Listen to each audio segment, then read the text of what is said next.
नमस्कार दोस्तों, स्वागत है आपका अपने YouTube channel bio hub by Virendra sir पर। दोस्तों, हमने श्वसन और किण्वन के अंदर अंतर पढ़ा। इसके अलावा अपन ने HMP और PPP सरका विघटन के अन्य पथ पढ़े। आज हमारा टॉपिक है श्वसन क्रिया में क्रियाधारों के अंतर संबंध, यानी श्वसन क्रिया में क्रियाधारों के अंदर क्या संबंध होता है। बहुत सिंपल सा है।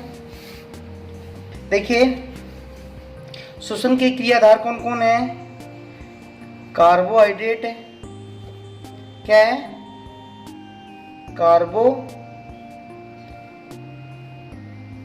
हाइड्रेट। इसके अलावा वसा होता है, प्रोटीन होता है। कार्बोहाइड्रेट के बारे में अपन ने सीधा भाई पढ़ा ही हुआ है। कार्बोहाइड्रेट ग्लूकोज है, ठीक है। ग्लूकोज है वो ग्लाइकोलाइसिस द्वारा, किसके द्वारा? ग्लाइकोलाइसिस क्रिया के द्वारा किसमें टूटता है? पाइरुविक अम्ल में। किसमें टूट रहा है? पाइरुविक अम्ल में। अब ये जो पाइरुविक अम्ल है, ये लिंक रिएक्शन के माध्यम से क्रेब्स चक्र में जाता है। लिंक रिएक्शन में कौन काम आता है? एसिटाइल कोएंजाइम ए काम आता है। अब ये एसिटाइल कोएंजाइम ए के द्वारा पाइरुविक अम्ल किसमें पहुंच जाता है? C3 चक्र में। C3 चक्र या सिट्रिक अम्ल चक्र बोल दो। इसके द्वारा CO2 बाहर निकल जाती है और बनते हैं NADPH2 बनते हैं, FADH2 बनते हैं, GTP बनते हैं। और ये सारे के सारे ETS द्वारा क्या बनाते हैं? ATP का निर्माण करते हैं। ETS द्वारा क्या बनाते हैं? ATP का निर्माण करते हैं। और ये ATP एक प्रकार की ऊर्जा है जिसका उपयोग जीवों द्वारा अपने विभिन्न दैनिक कार्यों को संपन्न करने में किया जाता है। ये तो हो गया कार्बोहाइड्रेट का, यानी जब तक शरीर के अंदर कार्बोहाइड्रेट मौजूद है तब तक तो श्वसन क्रियाधार के रूप में कौन आता है काम? कार्बोहाइड्रेट। अब मान लो कार्बोहाइड्रेट की क्या हो जाए? अनुपस्थिति, या ये कार्बोहाइड्रेट प्रेजेंट नहीं है, एब्सेंट है। उस स्थिति में क्या होगा? उस स्थिति में श्वसन क्रियाधार के रूप में काम कौन आएगा? वसा। वसा है वो सबसे पहले वसीय अम्लों और ग्लिसरॉल में टूटता है। किसमें टूटता है? वसीय अम्लों में और ग्लिसरॉल में टूटता है। अगर कार्बोहाइड्रेट मौजूद नहीं है तो श्वसन क्रियाधार कौन काम आता है? वसा काम आता है। अब ग्लिसरॉल PGAL फास्फोग्लिसरेल्डिहाइड का निर्माण करता है। और फास्फोग्लिसरेल्डिहाइड किसके अंदर? ग्लाइकोलाइसिस क्रिया के द्वारा भाई फास्फोग्लिसरेल्डिहाइड बनता है ग्लाइकोलाइसिस में। तो ग्लाइकोलाइसिस से फिर ये पाइरुविक अम्ल बनेगा और यही क्रिया स्टार्ट हो जाती है। अगर वसीय अम्ल है, क्या बने हैं? वसीय अम्ल। तो वसीय अम्ल सीधे ही किसके साथ? एसिटाइल कोएंजाइम ए के साथ जुड़ करके C3 चक्र में प्रवेश कर जाते हैं। ये क्रिया है किसकी? वसा की। वसा किसमें टूटता है? वसीय अम्ल और ग्लिसरॉल में। वसीय अम्ल एसिटाइल कोएंजाइम ए के साथ जुड़ करके किसमें प्रवेश कर जाते हैं? क्रेब्स चक्र या C3 चक्र में प्रवेश कर जाते हैं। और ये जो ग्लिसरॉल है ये क्या बनाता है? फास्फोग्लिसरेल्डिहाइड बनाता है। और फास्फोग्लिसरेल्डिहाइड ग्लाइकोलाइसिस के माध्यम से पायरुविक अम्ल बनाएगा और ये पायरुविक अम्ल फिर एसिटाइल कोएंजाइम ए के माध्यम से C3 चक्र में प्रवेश कर जाता है। यदि श्वसन क्रियाधार के रूप में ना तो क्या है कार्बोहाइड्रेट मौजूद है और ना ही वसा मौजूद है, ऐसी स्थिति में अर्थात अपन ने पहले पढ़ा था प्रोटीन कब काम में आता है, रोगों की स्थिति में या कुपोषण की स्थिति में प्रोटीन श्वसन क्रियाधार के रूप में प्रयुक्त होता है। अब ये जो प्रोटीन है वो प्रोटीएज एंजाइम द्वारा विघटित होकर के क्या बनाता है, अमीनो अम्ल बनाता है। क्या बनाता है, प्रोटीएज एंजाइम के द्वारा विघटित होकर के अमीनो अम्ल बनाता है, जो पायरुविक अम्ल के साथ, किसके साथ, पायरुविक अम्ल के साथ, पायरुविक अम्ल के साथ श्वसन पथ में काम आ जाते हैं। कई बार ये जो अमीनो अम्ल हैं ये सीधे ही एसिटाइल कोएंजाइम ए के साथ भी जुड़ करके C3 चक्र में प्रवेश करके ATP का निर्माण करते हैं। ये विभिन्न क्रियाधारों में आपस में संबंध होता है। दोबारा से समझ लो, श्वसन क्रियाधारों के रूप में उपयोग आने वाले श्वसन जो क्रियाधार हैं उनका क्रम सबसे पहले क्या होता है, यानी सबसे पहले काम में आता है कार्बोहाइड्रेट। अगर ये जब तक मौजूद है तो कार्बोहाइड्रेट काम आएगा। अगर कार्बोहाइड्रेट की भाई अनुपस्थिति है तो वसा श्वसन क्रियाधार के रूप में काम आता है, और वसा भी अनुपस्थित है तो प्रोटीन श्वसन क्रियाधार के रूप में प्रयुक्त होता है। दूसरी बात, अगर मैं आपसे ये कहूं कि ये जो यहां तक की क्रिया है, ये वाली क्रिया श्वसन क्रियाधारों के विघटन की, ये क्रिया यहां से यहां तक की, ये क्रिया कोशिका द्रव्य में संपन्न होती है, कोशिका द्रव्य के अंदर संपन्न होती है ये वाली क्रिया यहां से यहां तक की। अर्थात कार्बोहाइड्रेट का ग्लाइकोलाइसिस वाला जो प्रक्रिया है वो कहाँ पे संपन्न होती है, कोशिका द्रव्य में वसा वाली और ये प्रोटीन वाली। इसके अलावा जो ये वाला जो प्रक्रम है यहाँ से यहाँ तक का, ये वाली क्रिया है, ये माइटोकॉन्ड्रिया के अंदर संपन्न होता है। ये वाला, ये हमारे जो श्वसन क्रियाधार थे उनमें कुछ आपस में संबंध था। नेक्स्ट पॉइंट स्टार्ट करते हैं, श्वसन गुणांक। नेक्स्ट टॉपिक है श्वसन गुणांक। श्वसन गुणांक जिसे RQ बोलते हैं, रेस्पिरेशन क्विटेंट, अर्थात RQ। हाँ भाई, श्वसन क्रिया में देखो RQ समझना, श्वसन क्रिया में अगर हम RQ के लिए डेफिनेशन लिखेंगे तो क्या हो जाएगी, RQ क्या हो जाएगा, यानी श्वसन क्रिया में विमुक्त होने वाली, क्या होने वाली, विमुक्त होने वाली CO2 का आयतन। श्वसन क्रिया में विमुक्त होने वाली CO2 का आयतन बटे प्रयुक्त होने वाली O2 का आयतन। श्वसन क्रिया में विमुक्त होने वाली CO2 का आयतन बटे प्रयुक्त होने वाली O2 का आयतन क्या कहलाता है, श्वसन गुणांक कहलाता है। यानी श्वसन क्रिया में विमुक्त होने वाली CO2 व प्रयुक्त होने वाली O2 के आयतनों का अनुपात ही श्वसन गुणांक कहलाता है।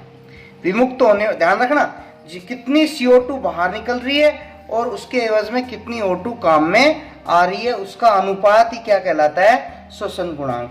अब श्वसन गुणांक का जो मापन है वो किसके द्वारा किया जाता है, गेनोंग की श्वसन मापी। गेनोंग एक वैज्ञानिक है जिनके द्वारा एक भाई उपकरण बनाया गया जिसका नाम है गेनों की श्वसन मापी। गेनों की श्वसन मापी के माध्यम से क्या किया जाता है, ये आरक्यू का मान निकाला जाता है। श्वसन में जो श्वसनाधार है उनके रूप में काम में आने वाले पदार्थों का श्वसन गुणांक अलग अलग है। अर्थात श्वसन क्रियाधार जैसे कार्बोहाइड्रेट है तो उसका श्वसन गुणांक अलग होता है, वसा होता है उसका श्वसन गुणांक अलग होता है, प्रोटीन है उसका श्वसन गुणांक अलग होता है। तो अपन सबके अलग अलग देखते हैं। पहला अपन देखते हैं कार्बोहाइड्रेट का श्वसन गुणांक। किसका? कार्बोहाइड्रेट का श्वसन गुणांक। हाँ जी, यदि श्वसनाधार क्या हो, कार्बोहाइड्रेट हो, क्या हो, श्वसनाधार कार्बोहाइड्रेट हो तो, और उसका क्या होता हो, पूर्ण ऑक्सीकरण होता है। श्वसनाधार क्या है, कार्बोहाइड्रेट है और इसका क्या हो रहा है, पूर्ण ऑक्सीकरण हो रहा है। क्या हो रहा है इसका, पूर्ण ऑक्सीकरण, अर्थात ऑक्सीश्वसन हो रहा है इसका हो तो आरक्यू का मान सदैव क्या होता है, एक, अर्थात इकाई होता है। सदैव एक या इकाई होता है, क्योंकि ऐसी स्थिति में प्रयुक्त होने वाली CO2 व O2 का आयतन समान होते हैं। जैसे अभिक्रिया के रूप में देखते हैं, ये ग्लूकोज है, इसको अपन कार्बोहाइड्रेट भी बोल सकते हैं। इसका क्या हुआ, O2 की उपस्थिति में क्या हुआ, दोबारा से देखते हैं इसको, C6H12O6 plus O2 6CO2 plus 6H2O plus ऊर्जा। ठीक है, अब यहाँ पे देखो काम में आई 6O2 और मुक्त हुई 6CO2, तो RQ क्या हो जाएगा, RQ बराबर 6CO2 बटे 6O2, तो 6 से 6, तो RQ का मान क्या हो गया, 1 आ गया। RQ का मान क्या आ जाता है, 1 आ जाता है। ये किसका होता है, कार्बोहाइड्रेटों का श्वसन गुणांक। दूसरा ध्यान रखना, कार्बोहाइड्रेट श्वसन के क्रियाधार के रूप में कार्बोहाइड्रेट काम में आए और उसका पूर्ण ऑक्सीकरण हो तो RQ मान सदैव इकाई या 1 आता है। दूसरा वसा का श्वसन गुणांक, वसा का RQ। हाँ भाई, तेलीय बीज जैसे सरसों, मूंगफली, सोयाबीन, अरंडी आदि के बीजों के अंकुरण के समय जो तेलीय बीज हैं, सरसों हुआ, मूंगफली हुआ, अरंडी हुआ, इन जो बीजों के अंदर जब अंकुरण होता है, इन बीजों का जब क्या होता है, यानी सरसों, अरंडी और इसके अलावा मूंगफली, सोयाबीन, इन बीजों का जब क्या होता है, अंकुरण होता है, तो इनके अंदर तेल पाया जाता है। और तेल क्या है, एक वसा है। तो इन बीजों का जब अंकुरण होता है तो श्वसन क्रियाधार के रूप में कौन काम में आता है, वसा काम में आता है। श्वसनाधार क्या होता है, वसा होती है, और वसा कार्बोहाइड्रेट के वसा के अंदर, वसा में कार्बोहाइड्रेट की तुलना में ऑक्सीजन की मात्रा क्या हो जाती है, कम पाई जाती है। वसा के अंदर अगर वसा का हम अणुसूत्र देखेंगे तो वसा के अणुसूत्र में जो ऑक्सीजन की मात्रा है वो कार्बोहाइड्रेट की तुलना में कम होती है। इस कारण वसा के ऑक्सीकरण के लिए वायुमंडल से अधिक ऑक्सीजन ग्रहण की जाती है। इसी कारण वसा का जो श्वसन गुणांक है वो हमेशा 1 से कम होता है। RQ मान वसा का 1 से कम होता है।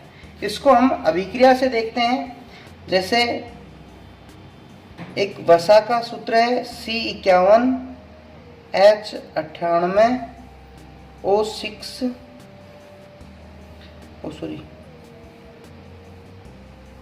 प्लस 145 O2 यहाँ पे काम आती है। ये 2 इसके परमाणु लेने पड़ेंगे। अभिक्रिया को सोल्व करनी है तो 102 CO2 बनते हैं और 98 H2O का निर्माण होता है। तो यहाँ पे अपन देखें श्वसन गुणांक RQ का मान तो ये कितना हो गया 102, मुक्त CO2 102 है और प्रयुक्त O2 145। देखो यहाँ पे कार्बन 51 है और ऑक्सीजन 6 ही है, यहाँ पे कार्बन 6 है और ऑक्सीजन भी 6 है, यानी वसा के अंदर ऑक्सीजन जो परमाणु हैं वो कार्बोहाइड्रेट की तुलना में कम पाए जाते हैं। अतः इसका पूर्ण ऑक्सीकरण करने के लिए वायुमंडल से O2 अधिक ग्रहण की जाती है। इस कारण इनका RQ मान, अब RQ निकालेंगे, 102 में 45 का भाग देंगे तो लगभग 0.7 के आसपास आता है। तो RQ मान 1 से कम होता है। तीसरा देखते हैं प्रोटीन का श्वसन गुणांक। प्रोटीन का श्वसन गुणांक, हाँ भाई, प्रोटीन के अणु में भी वसा की तरह ऑक्सीजन परमाणुओं की मात्रा कम होती है, इसलिए प्रोटीन के ऑक्सीकरण हेतु भी अधिक ऑक्सीजन कहां से, वायुमंडल से ग्रहण की जाती है। प्रोटीन श्वसनाधार के रूप में, तो इसका RQ मान भी क्या होगा, RQ का जो मान है 1 से कम प्राप्त होता है। प्रोटीन का भी श्वसन गुणांक 1 से कम प्राप्त होता है। हाँ भाई, प्रोटीन श्वसनाधार के रूप में कार्बोहाइड्रेट तथा वसा की अनुपस्थिति में ही काम में आता है। जैसे कोई व्यक्ति लंबे समय तक क्या रखे, कोई व्यक्ति लंबे समय तक व्रत रखे, कोई व्यक्ति लंबे समय तक व्रत रखता है तो प्रोटीन श्वसनाधार के रूप में काम आने लगता है। अगर इसका लगातार उपयोग होता रहे अर्थात प्रोटीन का लगातार श्वसनाधार के रूप में काम लिया जाता रहे तो मनुष्य मृत्यु का सूचक है, अर्थात वो मृत्यु को प्राप्त होता है। अतः लंबे समय तक व्रत रखना स्वास्थ्य के लिए हानिकारक होता है। प्रोटीन का जो श्वसन गुणांक है वो भी क्या है, 1 से कम होता है, क्योंकि प्रोटीन के अंदर भी ऑक्सीजन के जो परमाणु हैं वो वसा की तरह कम होते हैं। अतः किसके लिए, ऑक्सीकरण के लिए वायुमंडल से O2 अधिक ग्रहण की जाती है। अतः प्रोटीनों का श्वसन गुणांक भी क्या होता है, 1 से कम होता है। इनका जो श्वसन गुणांक है RQ का जो मान है 0.7 से 0.9 के मध्य में प्राप्त होता है। हाँ भाई, अगला हम देखते हैं कार्बोक्सिलिक अम्लों का श्वसन गुणांक।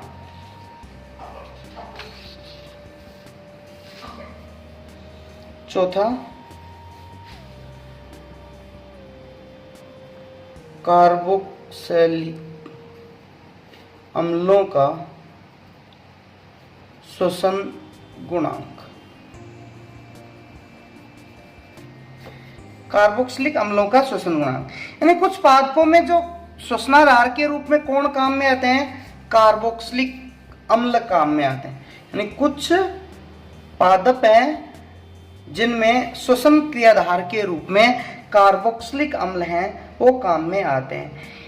जिनमें कार्बन की तुलना में ऑक्सीजन परमाणु अधिक होते हैं, यानी कार्बोक्सिलिक अम्लों के अंदर कार्बन की तुलना में ऑक्सीजन परमाणुओं की संख्या अधिक होती है। इस कारण इनका ऑक्सीकरण जब होता है तो वायुमंडल से O2 कम ग्रहण की जाती है, जबकि CO2 अधिक बनती है। इसलिए इनका जो श्वसन गुणांक है वो सदैव 1 से अधिक होता है, 1 से अधिक होता है। किनका, कार्बोक्सिलिक अम्लों का। जैसे एक अभिक्रिया के माध्यम से समझते हैं, ये भाई क्या है, कार्बोक्सिलिक अम्ल है। जैसे मैं ये 2 परमाणु ले लेता हूं, इसको बैलेंस करते हैं O2 से, 2 और 2 4 CO2 हो गए प्लस 2 H2O बन गए, बैलेंस हो गई अभिक्रिया। अब देखो यहाँ पे कार्बन तो 1 है, ऑक्सीजन के 2 परमाणु हैं, यानी कार्बन की तुलना में ऑक्सीजन परमाणुओं की संख्या अधिक है, तो वायुमंडल से O2 कम ग्रहण की जाती है, जबकि CO2 ज्यादा बनती है। तो अब इसका RQ मान क्या हो गया, 4 CO2 बटे 1 O2, यानी RQ मान कितना आ गया, 4 आ गया। यानी अगर हम देखें सिट्रिक अम्ल, किसका, सिट्रिक अम्ल का जो श्वसन गुणांक है, RQ मान है सिट्रिक अम्ल का, वो 1.14 होता है। मैलिक अम्ल का, ये आपको सीधा डायरेक्ट याद करना है, मैलिक अम्ल का जो श्वसन गुणांक है वो 1.33 होता है, 1.33 होता है।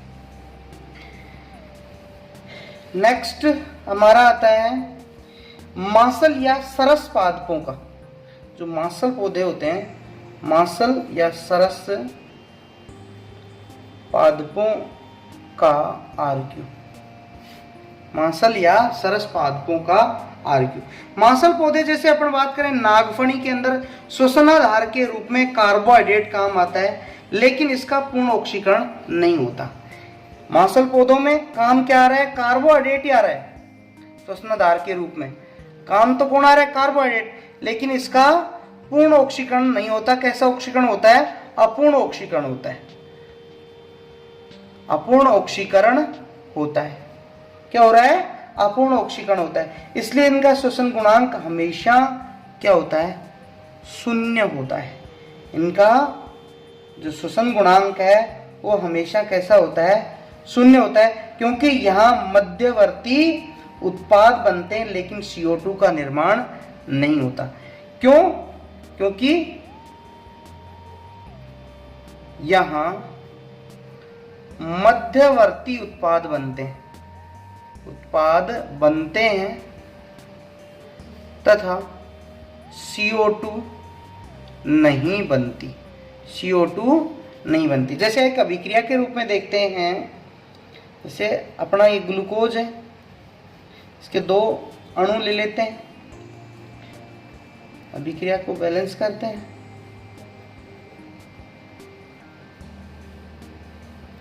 ये क्या बन गया, पायरुविक अम्ल बन गया, प्लस 3H2O बनते हैं।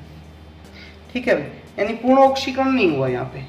अब पूर्ण ऑक्सीकरण नहीं हुआ तो क्या हुआ, CO2 तो बनी ही नहीं, O2 काम में आ रही है, मध्यवर्ती उत्पाद बना है। क्या बना है, मध्यवर्ती उत्पाद। तो RQ मान, अब इसका RQ मान अगर निकालेंगे तो शून्य क्या है, शून्य CO2 है और 3 O2 है।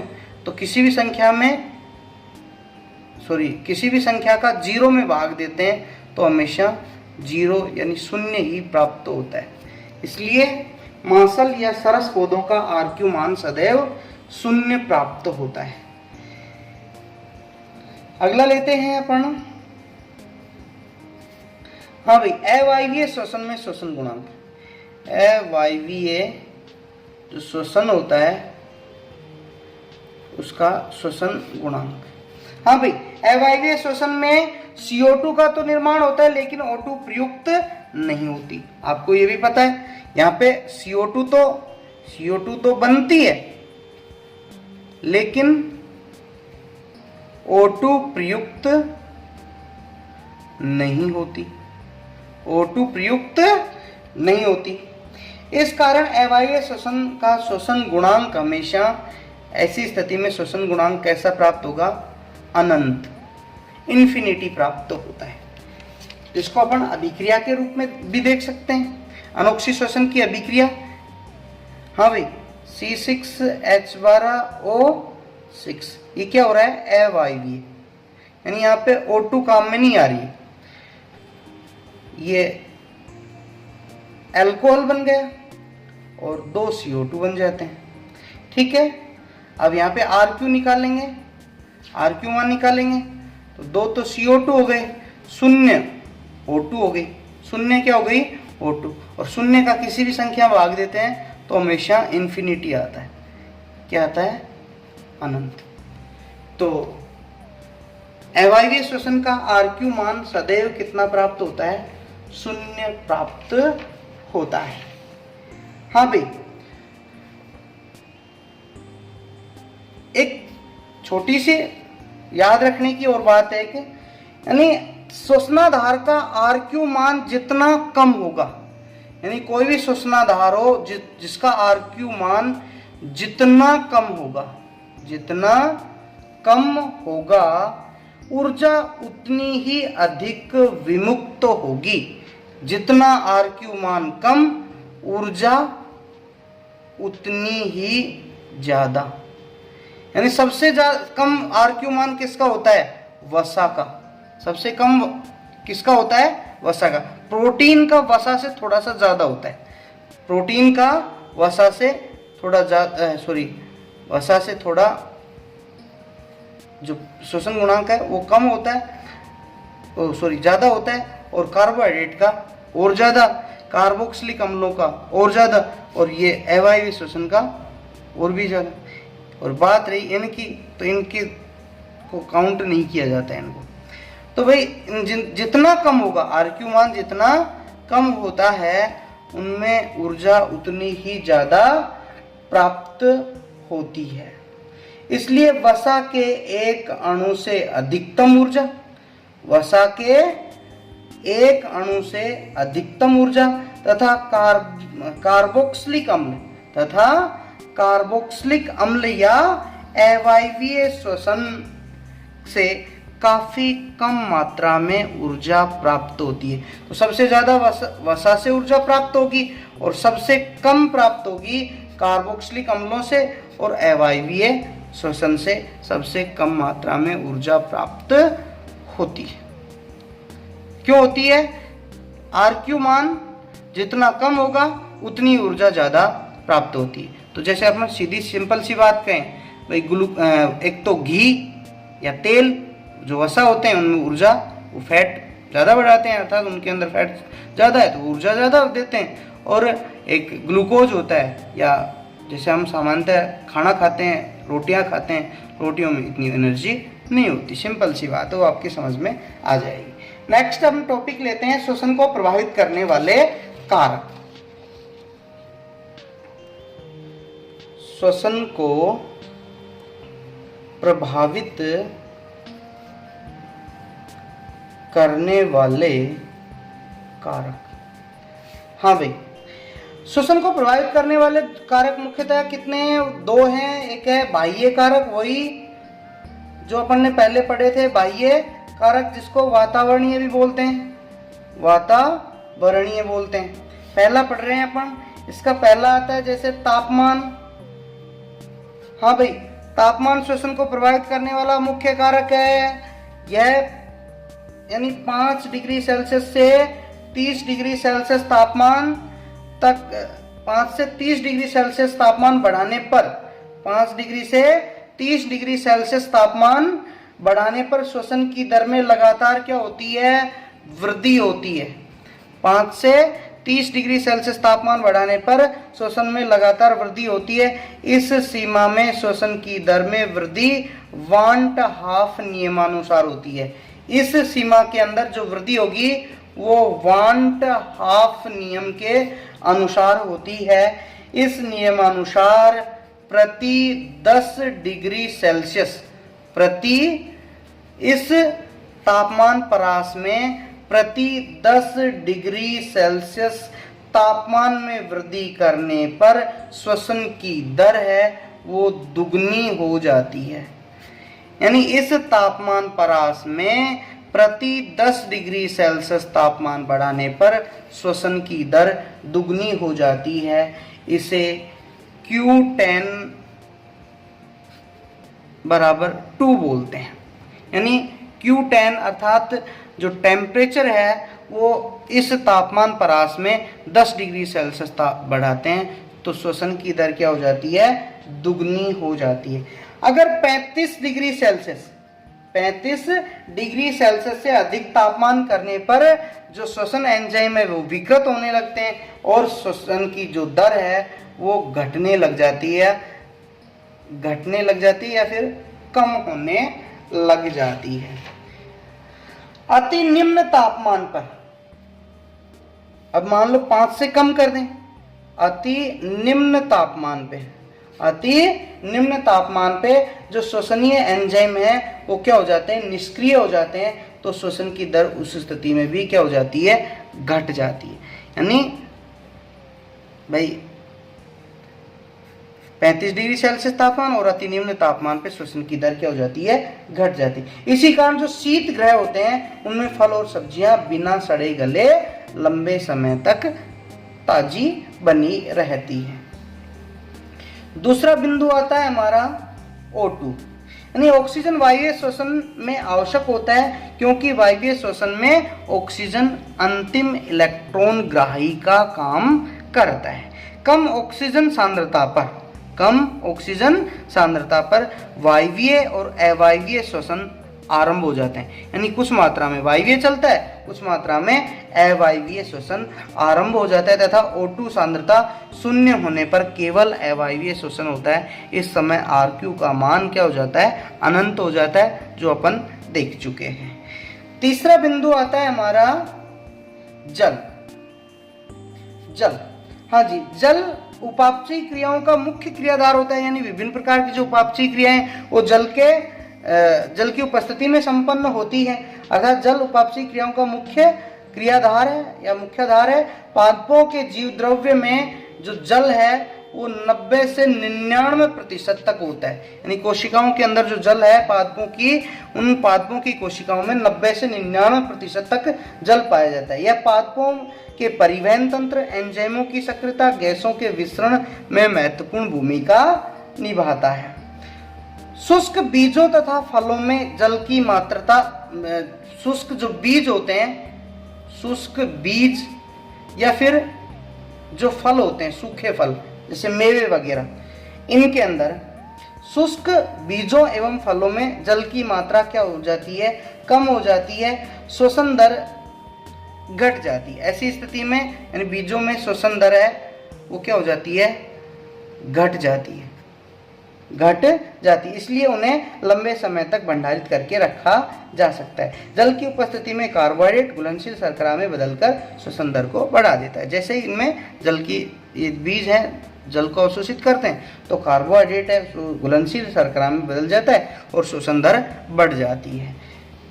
अगला पॉइंट आता है प्रकाश। हाँ भाई, प्रकाश प्रत्यक्ष रूप से श्वसन को प्रभावित नहीं करता, लेकिन अप्रत्यक्ष रूप से निम्न प्रकार से प्रभावित करता है। कैसे प्रभावित करता है, यानी प्रकाश की उपस्थिति में क्या बढ़ता है, तापमान बढ़ता है। प्रकाश की उपस्थिति में तापमान में वृद्धि होती है, जिससे श्वसन दर बढ़ती है, यानी 5 से 30 होगा तो श्वसन की दर बढ़ती है। हाँ, और प्रकाश की उपस्थिति में प्रकाश संश्लेषण द्वारा कार्बोहाइड्रेट बनता है, जो श्वसन का मुख्य क्रियाधार होता है। प्रकाश की उपस्थिति में रंध्र खुलते हैं, जिससे गैसों का आदान प्रदान होता है। ये प्रकाश का कार्य हो गया है। अगला आता है CO2। हाँ जी, CO2 की सांद्रता बढ़ने पर श्वसन की दर घटती है। CO2 जैसे जैसे बढ़ने पर श्वसन दर घटती है, श्वसन की दर है वो घटती है। हीथ ने, एक वैज्ञानिक थे, हीथ ने अपने प्रयोग से यह सिद्ध किया था कि CO2 की सांद्रता बढ़ती है ना, सांद्रता बढ़ने पर रंध्र क्या हो जाते हैं, बंद हो जाते हैं, रंध्र बंद हो जाते हैं, गैसों का आदान प्रदान रुक जाता है और O2 की कमी के कारण श्वसन दर क्या हो जाती है, घट जाती है। अब ये तो हो गए हमारे बाह्य कारक। अब आते हैं आंतरिक कारक में एक तो जीव द्रव्य आता है, जीव द्रव्य यानी विभज्योतकी कोशिकाओं का जीव द्रव्य, जो विभाजनशील कोशिकाएं हैं, पादपों की विभाजनशील कोशिकाएं हैं, यानी विभज्योतकी, इसको मेरिस्टेमी टिश्यू बोलते हैं। विभज्योतकी कोशिकाओं का जीव द्रव्य है वो अधिक सक्रिय होता है।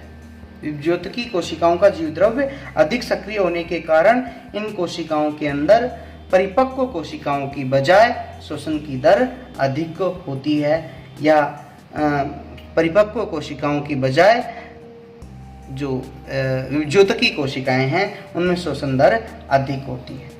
दूसरा है श्वसनी क्रियाधार।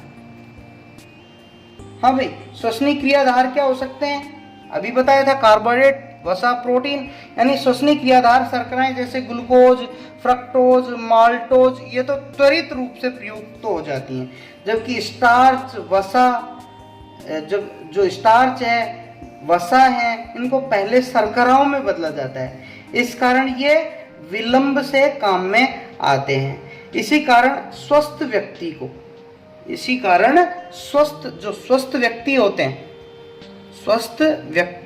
होते हैं उनको तो भोजन के रूप में स्टार्च दिया जाता है, वसा दी जाती है स्वस्थ व्यक्ति को, तो क्योंकि ये तो भाई सीधे डायरेक्ट रूप से काम में नहीं आते, देरी से काम में आते हैं। और जो रोगी व्यक्ति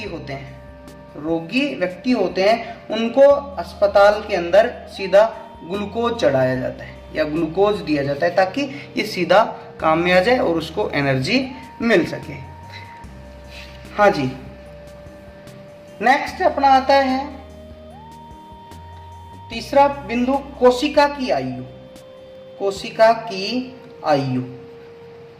हाँ भाई, तरुण कोशिकाओं में श्वसन दर, तरुण में तो जो तरुण या नई कोशिकाएं उनमें श्वसन दर अधिक होती है, क्योंकि जवान कोशिकाएं ज्यादा करती हैं, उनका जीव द्रव्य अधिक सक्रिय होता है। और ये जो परिपक्व कोशिकाएं होती हैं या बूढ़ी कोशिकाएं होते हैं उनमें श्वसन दर है वो कम होती है, श्वसन की दर कम या धीमी हो जाती है। एक और आता है चोट या फिर घाव हो जाए, जिस जगह पे चोट लग जाए या घाव हो जाए, यानी चोटिल व जो घाव युक्त कोशिकाएं होती हैं उनमें श्वसन की दर क्या हो जाती है, तेज हो जाती है, ताकि वे अधिक एनर्जी उत्पन्न करके उस जगह को, मतलब जहाँ पे कभी चोट लगती है या घाव होता है तो वो एरिया गर्म हो जाता है। क्यों गर्म हो जाता है? क्योंकि यहाँ श्वसन दर तेज हो जाती है और एनर्जी ज़्यादा निकलती है। हाँ जी, श्वसन एक कैसी अभिक्रिया है? उपोपचय अभिक्रिया है। सजीवों में कार्बनिक पदार्थों के संश्लेषण को उपचय कहते हैं, विघटन को अपचय कहते हैं। ये शुरुआत में देख लिया था। श्वसन क्रिया में उपचय और अपचय दोनों होने के कारण श्वसन को अपन उपोपचय अभिक्रिया भी कहते हैं। इसलिए जो ये श्वसन है वो एम्फीबोलिक पथ कहा जाता है। श्वसन को हम क्या बोलते हैं, ध्यान रखना, क्योंकि इसमें उपचय और अपचय यानी ऑक्सीडेशन और रिडक्शन दोनों होते हैं, इसलिए श्वसन को एम्फीबोलिक पथ भी कहते हैं। जो अपना ये लेसन है यहीं पे समाप्त होता है। नेक्स्ट लेसन के लिए हमारा अगला वीडियो देखें। धन्यवाद।